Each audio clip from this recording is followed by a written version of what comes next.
Welcome to Debbie's Back Porch. So glad to have you with us again tonight. Well, we're going to make fish and chips tonight. Fred and I love fish and chips. And I'll give you just a couple of little factoids about fish and chips. Their chips are not French fries, even though folks here seem to think they're French fries, folks in the United States. Chips are potato wedges. They're generally cooked twice. The fish is generally cod, but can be any kind of white fish. I've made it with pollock. I've made it with whiting. I know that American fish and chip stores usually use whiting or pollock or cod. So we've got some nice cod tonight, and I'm going to make a batter for you. And this is going to be a no beer recipe. And I'll talk a little bit more about that as we go along. I'm making a no beer recipe for a reason, because it's hard to find a no beer recipe. And because I don't have any beer in the house, and I never do. So we're going to make fish and chips crispy and crunchy out of some nice cod with some nice potato wedges, and we're going to enjoy. So let's get cooking. Well, this is where we start. Now, if someone is saying, I thought we were making fish and chips. And we are. You've probably seen me make this infusion before. I have 1 cup of water, 1 sliced orange, 1 sliced lemon, about an inch of fresh ginger root chopped up, and a couple of cloves of chopped garlic. I'm going to bring this to a boil. Then I'm going to set it on a back burner and let it simmer for about an hour, and it'll reduce down usually to close to between 1 and 2 cups of liquid when we strain it. Now, why am I doing this for fish and chips? Here's the short version. Many recipes that you look for of sort of common foods, fish and chips is pretty common, include beer and wine. Not everyone uses beer and wine in their cooking.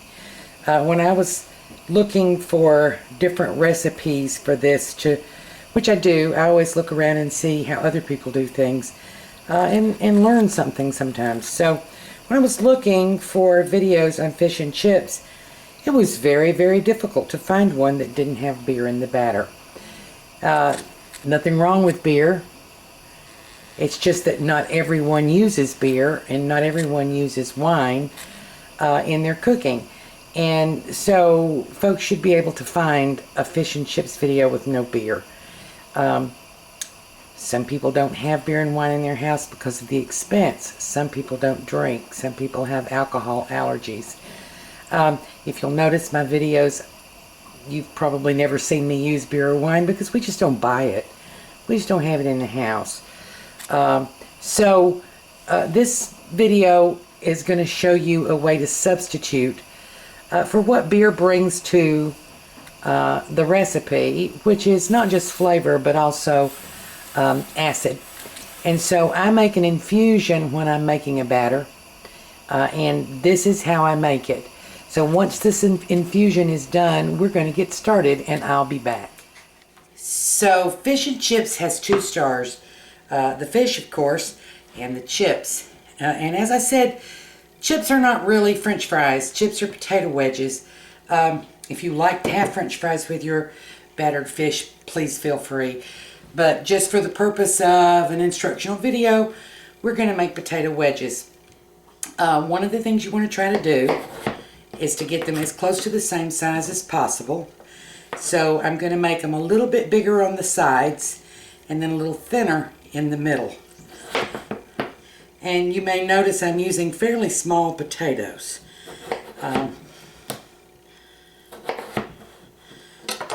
If I had a great big potato, one that was like this, I would cut it in half before I started making my wedges. And I have the potatoes in cool water with just a little bit of lemon juice in it. And I don't want them to turn, and I also want a little bit of the starch to leach off. So And I also want any big black spots off.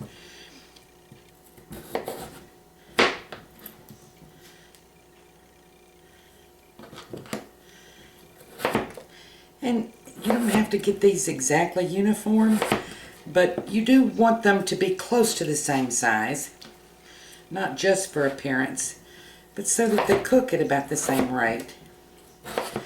Now, chips with fish and chips are generally cooked twice, and I've talked about potatoes before. You know, I like to have potatoes cooked first before you fry them. So I'll generally boil potatoes whole, like I did in potato salad or cottage fries or potatoes O'Brien. And to be honest with you, when Fred and I normally have fish and chips, I usually do cook them ahead, just because I like the texture better. But you can also get that cooked twice texture by frying them twice. And that's what we're going to do today, mostly because that's the way authentic fish and chips are made. The potatoes are cooked twice.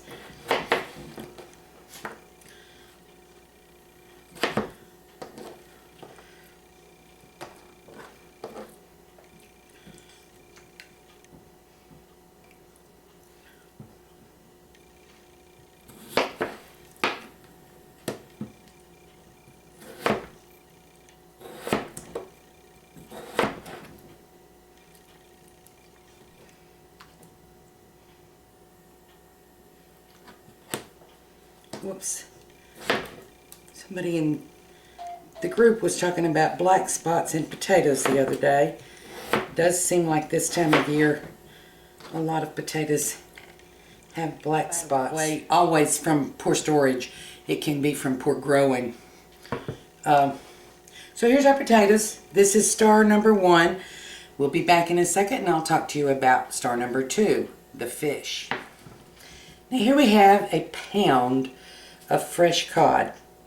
I didn't buy this frozen, although who knows, it may have been frozen before I had it, but it's supposed to be fresh. And this is actually too much for Fred and me, so I'm going to end up putting some of it back in the freezer. It's been refrigerated. That's something you may not know. USDA says as long as meat has been refrigerated and not in the refrigerator more than a few hours to thaw, you can put it back in the freezer. There's no safety issue. It can lead to a quality issue, but I grew up believing that it was unsafe to refreeze meat. It's not unsafe, it's a quality issue. So I'm going to cut up enough for Fred and me. And the thing about fish and chips is it's something that's very quickly fried. So it needs to be pretty small. So I'm going to get, now this is shaped a little strangely, but 3 pieces out of each of these 3 pieces.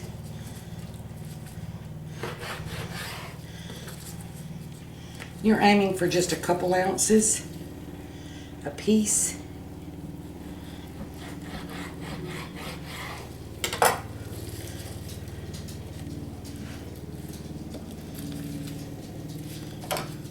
Well, I'll only get 2 out of this one. It's a little bit long.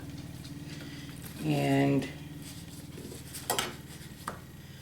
3 out of this one.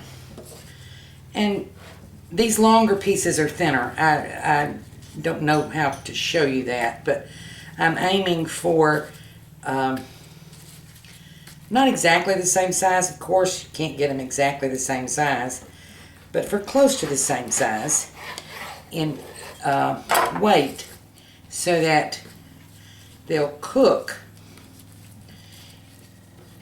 in a similar amount of time. And I could be wrong. I can easily eat 3 of these, and Fred can generally eat 3. So I've got 4, 5, 6, 7, 8. I think I'll just go ahead and fry it all. Now, I've cut this. I'm going to put it back in the freezer just like this. just for a little while. Part of that is to maintain the firmness, and because I'm not ready to use it, so it would have to be refrigerated anyway.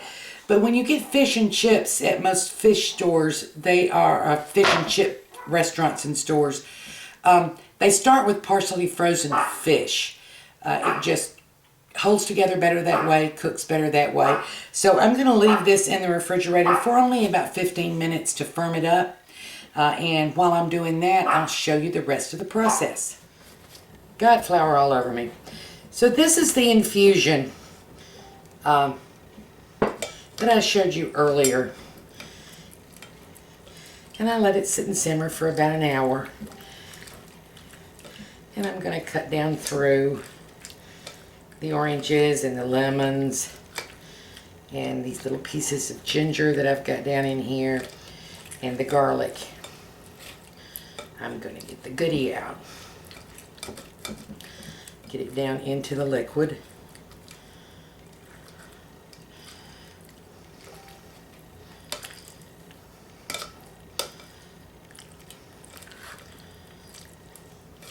If you really don't want to go to all this trouble, which is not a lot of trouble, but you know, if you're in a hurry, then take you a 1 cup measure, squeeze out the juice of 1 orange, the juice of 1 lemon. You can add a little garlic powder if you like. You can add a little ground ginger into a 1 cup measure, and then fill it up with water, and you'll get the benefit of the acid, which does make a difference in the crust being crispy, and you'll get that little citrus flavor. But I like to do it this way. I just think I get a little bit more of the flavor, and you know I'm all about layering the flavors. And anyway, my chickens love this. So we'll measure out a cup. If I don't have quite enough, I'll add a little water, and I do, almost exactly a cup. And I started with a quart of water, all the fruit, brought it to a boil, turned it down, let it simmer for an hour, and it reduced down to a cup. So you know we've really got some flavor in here. Okay, let's talk about the other ingredients. And now's the time to pay close attention, because I'm going to tell you something that if you miss this step, then it doesn't work. So, paying attention. This is 1 cup sifted of self-rising flour and 1/4 cup of cornstarch. If you have all-purpose flour, and you can use all-purpose flour, you want to add 1½ teaspoons of baking powder and ½ teaspoon of salt. So say it again, this is self-rising flour. This is what I make biscuits with. But in many parts of the country, folks don't have access to self-rising flour, or they never use it, so they don't buy it. So if you're using all-purpose flour, add 1½ teaspoons of baking powder and ½ teaspoon of salt. This is where you get your rise, your puffiness. And if you fail to put it in, then you'll just have some breaded fish without a lot of flavor. In this other bowl, I have about a 1/4 cup of flour and a 1/4 cup of cornstarch. This is for dredging. We dredge the fish before we batter it, and the dredging helps the batter stay on. So we're just about ready. And this is something that we do as we go, except for the batter, and I'll mix that batter up. Hold on just 1 second. But you can't batter or bread your fish ahead of time. You do it right before you put it in the grease. And I'm using sunflower oil to fry this, mainly because I didn't set lard out to soften ahead of time. Otherwise, I would fry this in lard. The lard brings its own flavor. One other thing I might tell you is, you saw I put flavoring in this infusion. A lot of folks like to add to the sifted flour and cornstarch, they like to add some seasoning salt or some garlic powder or some cayenne pepper, and you can. But I put my flavoring in to the infusion. But you should feel free to add any kind of dry flavoring or even dried herbs that you like. I think probably seasoning salt is what most people use. I'm going to let this sit for a few minutes because it'll rise a little bit at the room temperature of the kitchen. I'm looking at this thinking, you know, that's just a little bit thick. And I'm going to test it again right before I put the fish in it, because we want it to be nice and crispy, and you want some thickness to it, but we don't want a big old gummy glob. And so I can add just a few more drops of the infusion or plain water if I like. Or beer. If you're making it with beer, you go right ahead, you add a little bit more beer to it. So we'll be back. I'll meet you at the stove. I have my Griswold cast iron skillet, and I have some oil in it. I think I'm going to add just a little bit more. I'll tell you a little note here. This is my new stove, and it has one of those high BTU burners, and I may just burn everything up. I don't know. So we're frying, and we don't want to have too much oil in it because it's going to be hot and it might boil over. But I've only got a few potatoes, so I think we're good there. And we're going to do the fish and the potatoes in the same pan, and we're going to start out and end with the potatoes, and we'll cook the fish in the middle. So, and I know that doesn't make sense. I'll show you when we get there. So I have here a bowl with a paper towel in it, and I drained the water, the lemon juice and water, off of the chips. And I want to dry them a little bit because wet food doesn't brown. So before we start frying these, we're going to dry them off a little bit.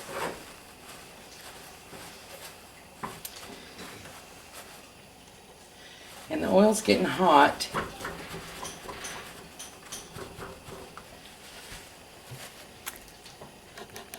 So I'm going to drop one in, and we're going to see what we've got. No, it isn't hot enough. If it were hot enough, that would sizzle and rise right to the top. So we're going to wait a minute, and we'll use that one as our gauge. And of course, you know, if you thought ahead, you could test it with a thermometer. And get it up around 325 at least before you start. But this is only going to take a second, so I'm over here drying potatoes. Okay, so you see we've got a nice roll there, and I'm going to add the potatoes. You don't have to add them one at a time, but when you're frying food and you're adding any volume to your hot oil, just remember it'll pull the temperature down. In a few seconds that it takes me to put them in one or two at a time or even individually is not wasted, and it won't make that much difference in the final color of the potatoes. But if you let the temperature drop too low, then you get greasy potatoes, and we don't want greasy potatoes.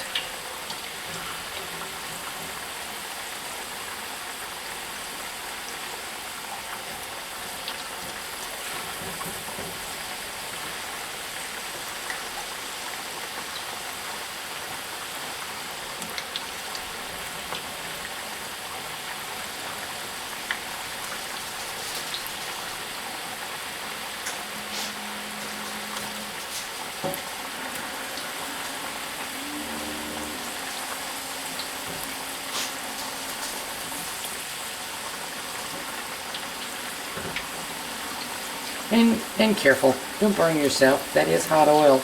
It's not popping, but yours might be popping at this point, so you don't want to get burned.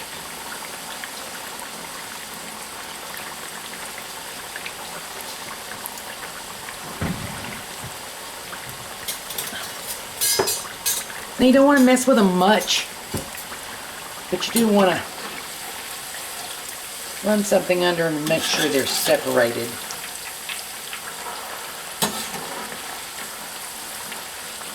And make sure that they're all down in the oil. Now, adding them one at a time, or two or three or four at a time like that, drying them off, one of the reasons for doing that is because it prevents the splash up that you get if you dump them all in, or if they have water on them. So, yeah, dry them off before you put them in. This is the high BTUI, so I'm going to turn it down just a little bit. And we're going to cook these about 4 minutes. I'll set the timer on that to make sure that I'm telling you the right amount of time. And we're not cooking them done.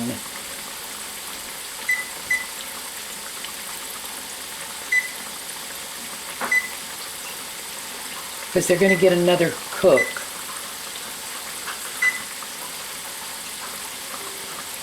Okay, I've set the timer on 4 minutes. They've been in there about 30 seconds already. Just because I want you to see how long it takes to get them to the right stage. So, but I'm not going to make you watch the whole time. We'll come back. Okay, this is at 4 minutes. And you can, oh, you can't hear it. I can hear it. They're a little crunchy. They're not brown yet, but they've started to crunch up. So we're going to take these out for now, and I want you to see what I have back here. This is my double boiler. You can use any kind of a metal or hard, I wouldn't use plastic, colander to drain these in. I'm not draining them on a paper towel because I actually want the grease to come off of them. I don't want them to sit in it. So, draining, draining, draining. Whoops, there's my timer.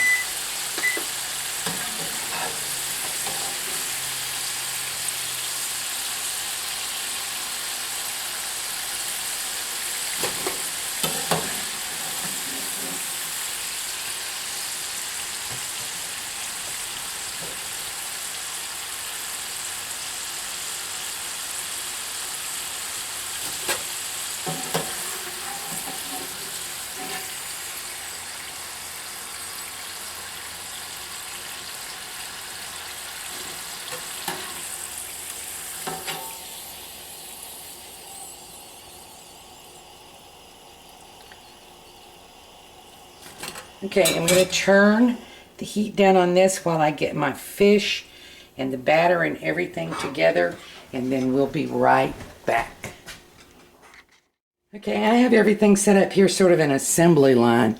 I have my fish, my dredge, my batter, my frying pan, and back there I have a rack for the same reason that I put the French fries in the double boiler or the colander steamer instead of on paper towels, because I want it to drain off. I don't want the fish to sit in the grease.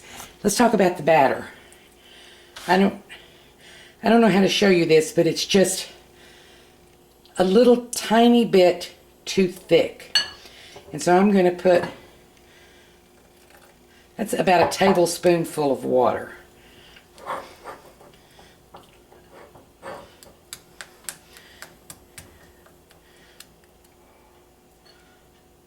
And that's better. I don't mean to be too picky, but you just really don't want thick, gummy batter. You want it to puff up and be done all the way through. So, okay. Okay, first things first, we're going to check our oil and make sure it's hot enough. Because I turned it down when I finished with the potatoes. And that's a drop. And it's done if it pops up like that. It's the right heat. We're ready to go. Let go immediately. So let's start with our fish. It's been in the freezer, so you might have to pop it loose. And we're going to dredge it. This is the flour and cornstarch. The purpose for the dredge is to make the batter stick. And we'll work pretty quickly. It's dredged. It goes in the batter. Cover it all the way. Hold it just as little as you possibly can. Let some run off. Drop it in the hot grease. I'll let you watch me do another. Dredge it.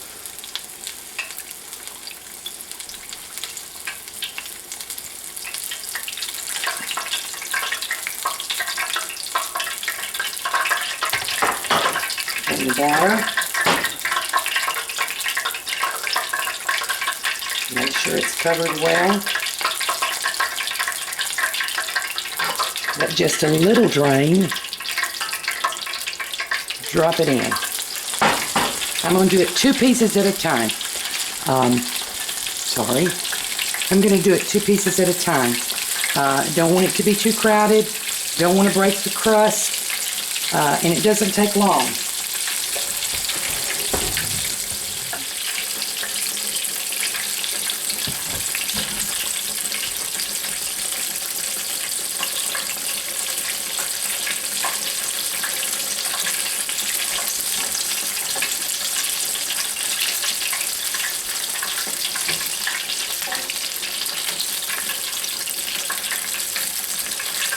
As with all frying, you just mostly leave it alone.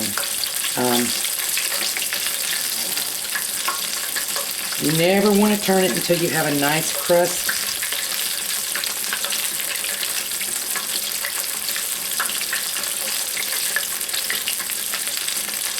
And these actually only need to cook about 2.5 minutes on each side. That's one reason we cut the fish pretty small.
Okay, we've got a nice brown, crispy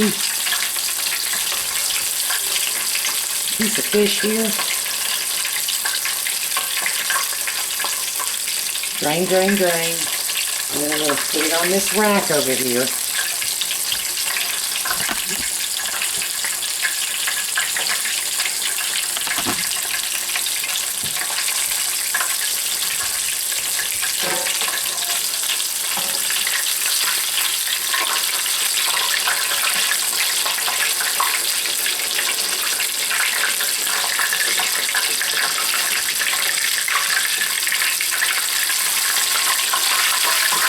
Drain, drain, drain.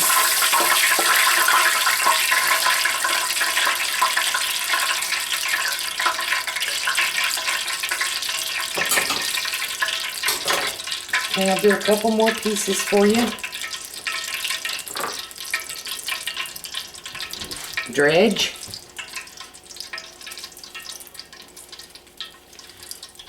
You probably need to dredge the floor too. That's what I'm doing.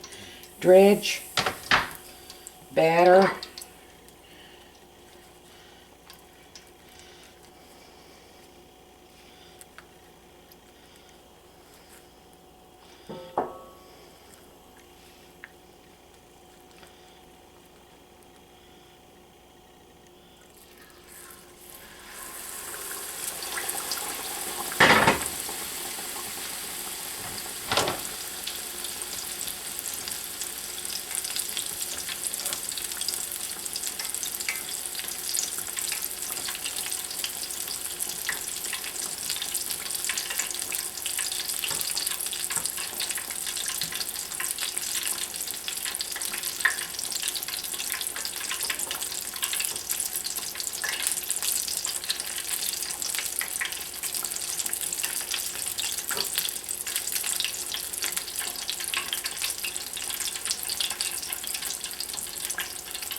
I'm going to turn this piece over.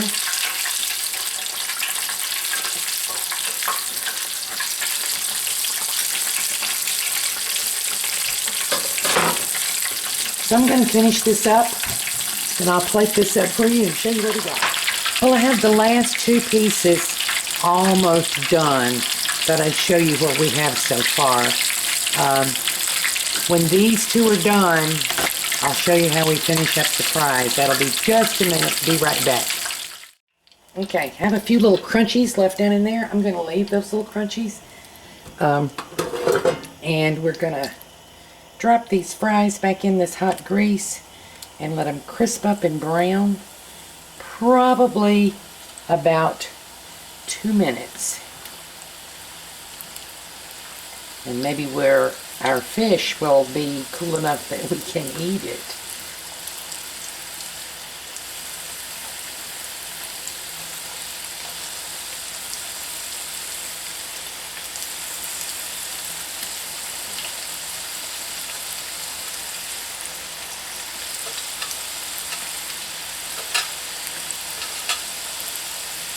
By the way, just to mention, you may have noticed I didn't salt those potatoes when I took them out. I'll salt them after this cooking.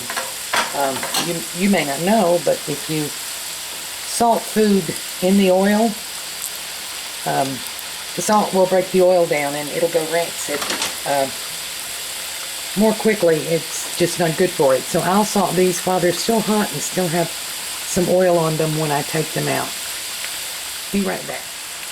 I just thought I'd give you a little glimpse of this. They're not quite ready because they're not crispy yet, but they're almost there, and you can see that lovely color from the twice cooking.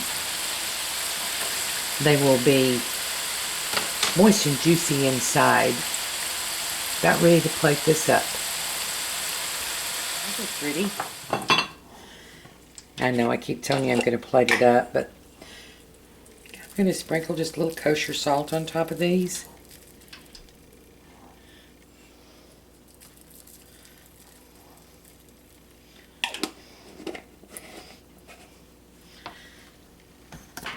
So this is what we've got. Golden crispy fish, golden crispy fries, and that's what you want. Be right back. Well, there you have it. Fish and chips. Too bad I don't have some newspaper to serve this on. Ooh, it's still hot. And yes, the breading holds the heat in while you finish up your French fries. So listen for the crunch.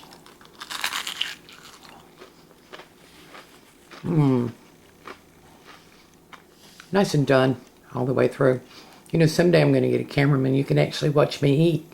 As it is, you're just going to listen.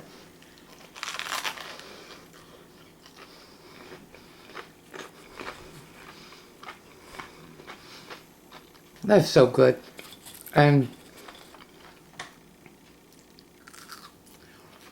the fries are crispy too. I know, so rude talking with my mouth full.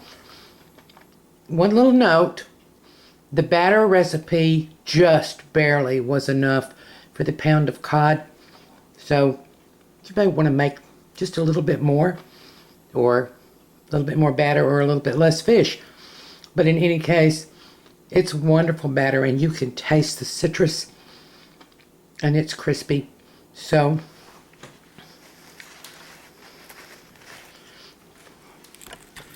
you can see that's an enjoyed piece.